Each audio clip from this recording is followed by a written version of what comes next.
These are the times that WWE wrestlers abuse their power. And Brock Lesnar quickly with Kofi Kingston. Starting at number 12, Hulk Hogan changed the finish of WrestleMania IX. Back in WrestleMania IX, Yokozuna challenged Bret Hart for the WWE Championship. This was a right that he won after winning the Royal Rumble that year. Of course, WWE was looking for a new monster heel to challenge the babyfaces at that time. Hart was the rising star of the company, and it looked like WWE was ready to hand the reins over to him, especially because he was the champion at the time.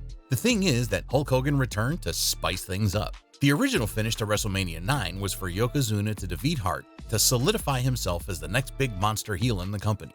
Hart agreed to lose to the big man, knowing that this would set him up for a feud with Yokozuna over the championship. But Hogan had other plans, because he felt that Hart wasn't ready to carry his jockstrap as the next face of the company. So, as it turned out, after Yokozuna defeated Hart to become the WWE champion, Hogan came to the ring to come to the former champion's aid. Mr. Fuji insulted Hogan and forced him to challenge Yokozuna for the championship. Of course, Hogan took the challenge and promptly defeated Yokozuna to claim the championship. It was one of the shortest WWE championship reigns in history, and it was all because Hogan pulled some backstage strings. The rumor was that Hogan went to the top brass and forced them to change the ending of WrestleMania IX, believing that it was best to allow a babyface to win the event. But because Hogan didn't want Hart to win the match, since he didn't believe that he could carry the company, he inserted himself into an impromptu main event with Yokozuna. Of course, after Hogan left the company once more, WWE rectified its mistake by allowing Hart to win the championship over Yokozuna in WrestleMania X. Number 11, John Cena refuses to job to Jack Swagger. In 2010, WWE thought it was a good idea to give Jack Swagger a push. After all, he's big, strong, good-looking, and talented. The only problem was that he wasn't a good talker and didn't have the best personality. Still, WWE decided to allow him to win the 2010 Money in the Bank, which was an instant ticket to a World Championship run. There were two World Champions at that time. John Cena held the WWE title, while Chris Jericho was the World Heavyweight Champion. Swagger could have chosen either of the two stars, and it looked like WWE was going to allow him to cash in on Cena. But, according to Swagger and a few other people, Cena pulled a power move that prevented Swagger from becoming WWE Champion. In Talk is Jericho, Swagger said, "The night before, I teased it on Raw, where I could almost hit Cena with the briefcase. I snuck up on him, and then we had one of his brilliant promo segments. Later, come to find out he refused to do the job for me for the World Championship, but he won't talk about that." Cena didn't want to drop the title to Swagger, so instead, Swagger cashed in on Jericho. Whether or not Cena abused his backstage power is unconfirmed, but we all know that he was right because Swagger had one of the most forgettable World Heavyweight title reigns. Number 10, Roman Reigns cancels Nia Jax's table spot. In 2020, Nia Jax and Lana had a long-running feud wherein Jax would put Lana through a table every week. This happened 9 times leading up to the Survivor Series event that year. However, the table spot never happened during Survivor Series. CJ Perry, aka Lana, revealed that there was supposed to be a 10th table spot involving her and Nia Jax, but for some reason it never happened. It turned out that none other than Roman Reigns, who had ascended to the top of the company as Universal Champion, pulled the plug on the table spot soon after hearing about it. According to Perry, Roman's match with Drew McIntyre was supposed to have a table spot as well. So when he heard that Jax was supposed to put Lana through a table that same night, he came to the brass to have it canceled. The reason was that his table spot with McIntyre would look weaker if there were 2 table spots in one night. Of course, Jax wasn't exactly happy about it, leading to a rumored backstage argument between her and Reigns. But because WWE was always high on Roman, it's obvious that the top brass sided with him.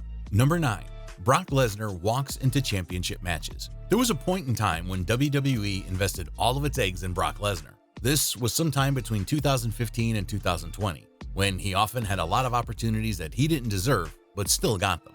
Of course, WWE saw just how big of a draw Lesnar was because he would always sell out crowds whenever he had a match. The problem was that he was basically walking into championship matches. While there's no problem with Lesnar being the top man of the company, the thing is that he often walked into championship matches after extended absences and barely even wrestling. For instance, in 2019, he ended Kofi Kingston's championship reign in just a few seconds after walking into a championship match against him on SmackDown. That's not the only time this has happened because Lesnar often headlines the main events of premium live events without having to work a single match before the event. He's done his job by negotiating himself into a contract that allows him to be a part-timer who only appears whenever he wants to appear. The problem is that it was clear that he was abusing the backstage power that he had while taking opportunities away from superstars who wrestle on a weekly basis. Number 8. Triple H's abusive reign. There was a good reason why the big stars of WCW didn't stay long in WWE. Triple H was one of the reasons. It goes without saying that Hunter was always one of the most influential backstage people in the business, even before he took over as one of the heads of the company. During his wrestling days, he already had a certain power behind the scenes, allowing him to have many title reigns, but he also used his power to push certain people down. Of course, most of those guys came from the former rival company. Triple H's reign of terror involved pushing down several former WCW superstars, including Scott Steiner and Booker T. During that time, he often found a way of making those former superstars weak, going toe-to-toe with Steiner's muscular persona, which was always his selling point, and making the 5-time WCW champion Booker T look like he was a mid-carder in the industry. We don't know why Triple H was doing this. He was likely making it look like WWE superstars were so much better than their WCW counterparts. Or it could be an order from top brass to put all WCW stars, and it just so happened that Hunter was the best man for the job. But the point here is that he was on a reign of terror that was clearly personal. On top of that, he clearly pulled some strings to push people down and make himself look a lot better than he actually was. Number 7. Randy Orton got Mr. Kennedy booted. In 2009, WWE had a huge face versus heel tag team match that involved a personal vendetta on the part of Mr. McMahon when the owner of the Denver Nuggets canceled their arena booking to make way for an NBA playoff game against the Lakers. To that end, Vince decided to make the tag team match a Lakers versus Nuggets bout, wherein the faces were the Lakers and the heels were the Nuggets. Mr. Kennedy returned to Raw as part of the supplemental draft. He joined the Lakers in the match against the Nuggets. However, in one of the spots, he botched a suplex that clearly hurt Randy Orton's neck and back. As Orton landed badly, he clearly directed his frustrations onto Kennedy, making it clear that he wasn't happy that he botched the move and nearly ended Orton's career, especially when the Legend Killer was already suffering from neck and back problems. After the match, it was rumored that Randy Orton went to Vince McMahon to tell him that Kennedy had no place in the business because he was reckless and untrained. Supposedly, John Cena backed Orton up. This all led to Kennedy's final appearance on WWE as he wrestled his final match with the company. For the longest time, Kennedy and Orton harbored bitter feelings for one another after the incident. However, Kennedy eventually admitted that it was his mistake that got him fired. But that didn't absolve Orton of the fact that he cost a man his job simply because he threw a fit backstage when he could have just tried to fix things with Kennedy in a more civilized manner. Number 6. John Cena buried the Nexus. In 2010, Wade Barrett started a stable called the Nexus, which was a group composed of former NXT upstarts. One of the first feuds involving the Nexus also involved John Cena. The group was powerful and dominating. It was a well-oiled machine that worked together wonderfully because these guys had one common goal, which was to take over WWE by defeating the company's well-established stars. This led to a match against Cena and a few other notable names, including Chris Jericho, Edge, Daniel Bryan, Bret Hart, John Morrison, and R-Truth. Winning over this group would have legitimized the Nexus and would have catapulted Barrett to main event status. He would have surely challenged for one of the world championships at that time. Then again, Super Cena happened. But Cena overcame the odds in the final stages of the match, defeating the Nexus and ending the team's momentum. Suddenly, the Nexus was no longer a real threat to the business. They had no legitimacy or a chance at making it big. Sure, Barrett became a pretty successful star in his own right, but he never reached world championship legitimacy. The feud against Cena continued, but it was all just a way for him to find a way to overcome the odds and beat the Nexus as a one-man army. The group was never the same since then, and it all boiled to the possibility that Cena tried to bury the Nexus personally. Justin Gabriel, one of the members of the Nexus, said in an interview that they went back and forth with Cena and Jericho regarding the ending of the match. But because they were rookies, the Nexus didn't push to change the ending. Everything went downhill from that point. Ryback, another member of the group, directly blamed Cena. In his podcast, he said, "It was not used properly, mainly because of John Cena. Fucking marks. That's your headline for the fucking week. And it's a fact across the board. Everybody knows it, and he did not want that to go any further than it was going to go past because it was working. Because it was 8 guys getting over naturally. That's why. God forbid guys get over naturally. That's what happens when you get a non-competitive athlete in the top position who's not used to competing in real life. That's what happens." In other words, the members of the Nexus believe that Cena pulled some strings backstage to get what he wanted. He buried the Nexus and made it almost impossible for the members of the group to succeed in the industry. Number 5. Brock Lesnar's selective performances. Brock Lesnar, upon returning to WWE after a long hiatus, realized that he had a magnetic pull that almost no one else in the company had. He knew that people would watch his matches regardless of who he was facing and how the match ended. Of course, he also knew that Vince McMahon and the other top executives were head over heels for him. So because of that, he just seemingly didn't care about his matches. He was selective with his performances, not only in terms of who he wanted to face, but also in terms of how well he performed. This was not the same Lesnar of the early 2000s. Back then, he legitimately wrestled his heart out and showcased why he was an anomaly in the industry. But the 2010s version of Brock just didn't care about his matches at all, unless he liked his opponent. For instance, in 2018, he had a masterpiece of a match against Daniel Bryan because he knew that he was facing a well-respected wrestler who had mastered the technical side of the industry. On the other hand, he just didn't give a damn about his match with Braun Strowman. This was supposed to be a match between two of the biggest and strongest freaks in the company. Instead, Brock just dominated his match with Strowman, making the bigger man look weak. He just didn't care about allowing the monster to look good because all he cared about was leaving the match as the winner. Simply put, Brock abused his power as a wrestler, knowing that Vince was never going to tell him no. Number 4. Randy Orton thwarts Kofi Kingston's main event push. Nearly 10 years before Kofi Mania happened, Kofi Kingston was supposed to have a main event push early in his career. In 2009, he was an impressive up-and-coming star who had done things that no other star had ever done before him. He was legitimately entertaining crowds and was extremely in the ring. This eventually set him up in a feud with Randy Orton and The Legacy. Kofi actually looked good in his feud with Orton. He looked like a legitimate star on the rise. He was even penciled to win the Money in the Bank event at WrestleMania in 2010. However, that changed in a match against Orton and Cena when he supposedly botched the ending and angered the Legend Killer.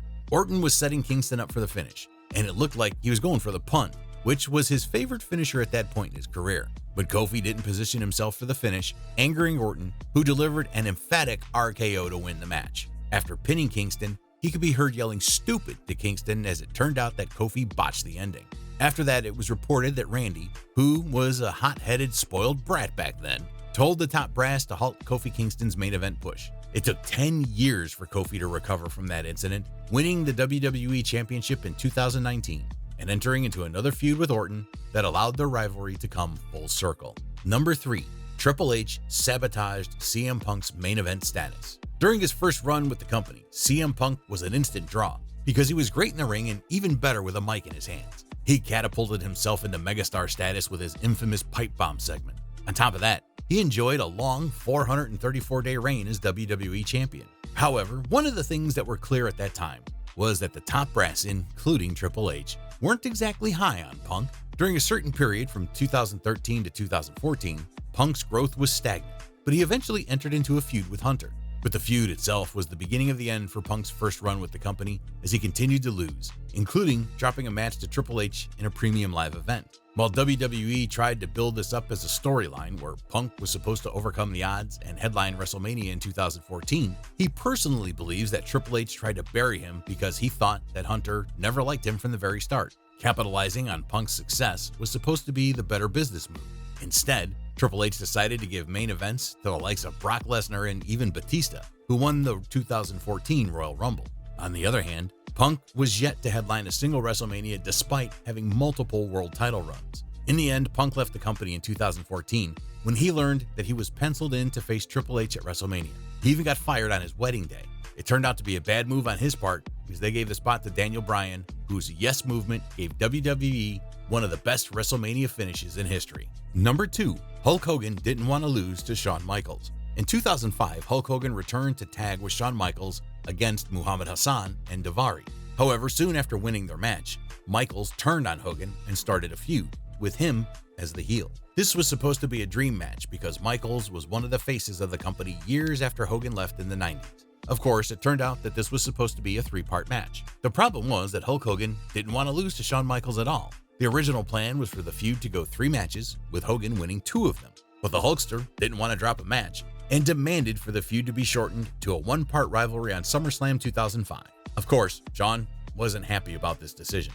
Being salty and all, Michaels oversold all of Hulk Hogan's moves in their match because he was trying to make a statement. He knew that he was supposed to lose that match, but he made the most out of it by making the Hulkster look sillier than he already was. Of course, while it was unprofessional for HBK to do what he did in that match, the thing is that this wouldn't have happened if Hogan had agreed to the original plans. Then again, he always had a certain way with Vince McMahon, even in the 90s. He knew that Vince couldn't say no to him, and he used that to his advantage. Number 1. The Rock nearly took over WrestleMania 40. On January 1st, 2024, The Rock returned to WWE to make a statement that he wanted to be the head of the table. He was clearly talking about challenging Roman Reigns for the WWE Undisputed Championship. Of course, there was no bigger stage for that than WrestleMania 40, which was set to be the biggest WrestleMania in history. Meanwhile, Cody Rhodes went on to win the 2024 Royal Rumble event and seemingly made his decision the same day when he pointed at Roman Reigns. The problem was that WWE had seemingly penciled The Rock to face Reigns at WrestleMania,